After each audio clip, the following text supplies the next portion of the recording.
G'day everyone! We all know that the United States defense budget is the biggest in the world. In fact, the military budget is bigger than the next 8 militaries: China, Russia, Saudi Arabia, France, United Kingdom, Japan, India, and Germany combined. But none of that military muscle really matters if your country can be attacked anyway. And now that the United States has pulled out of the Iranian nuclear deal, intelligence firms are predicting that US businesses will be hit by Iranian hackers in the next few months, which means, thanks to Donald Trump, America is under attack. I gotta say, saw that one coming. So we already know that Iran would never actually be able to invade the United States, but that doesn't mean that they're not able to inflict damage on us.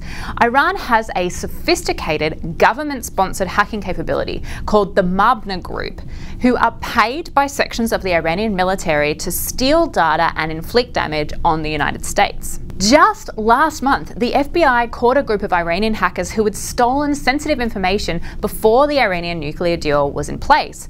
They'd successfully stolen information from over 140 American universities, 30 US businesses, and most impressively, 5 federal government agencies. But this isn't the first case where the United States has failed at cyber defense. America knows it's pretty poor at this whole cyber defense thing, which makes you wonder, as president, why would you purposely aggravate one of the world's most sophisticated hacking groups? So exactly how weak is the United States at cyber defense? Well, here's one case study. In addition to influencing the United States election, Russian hackers targeted water, energy, and nuclear plants and successfully reached critical control systems and had the ability to sabotage or disrupt their function. Although luckily, they chose not to do so. And it's not just hacking that's happening overseas. The Department of Homeland Security recently admitted that there's pervasive spying cells operating in Washington, D.C. itself, using a piece of technology called stingrays, devices that can trick cell phones into thinking that they're a legitimate cell tower and then hacking the conversation. But so far, the DHS hasn't even been able to work out who's operating them.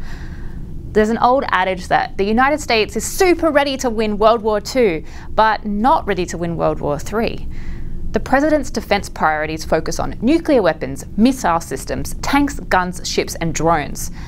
But this idea of military strength is a little bit out of date in a digital world. Our enemies are successfully crippling United States infrastructure without a single shot even being fired. And we, the biggest, baddest military power on earth, we're totally powerless to stop them. Spending on cybersecurity is less than 10% of the overall defense budget. And I know that it feels really nice to ride on a big tank and have a military parade, but Donald, it's time we get our priorities into the 21st century. But what do you guys think? Are you worried about Iran's response now that we've pulled out of the Iranian nuclear deal? What do you think is going to happen to the United States? Let us know your thoughts in the comments below. Hits are great, don't move. Oh shit, my phone's not silent.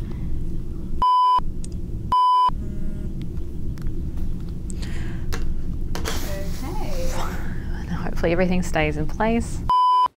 Hi everyone, I'm Jade Lovell, resident science nerd on the Young Turks Network. You're watching SciQ and we know you don't want to miss an episode, so please click the subscribe button down below.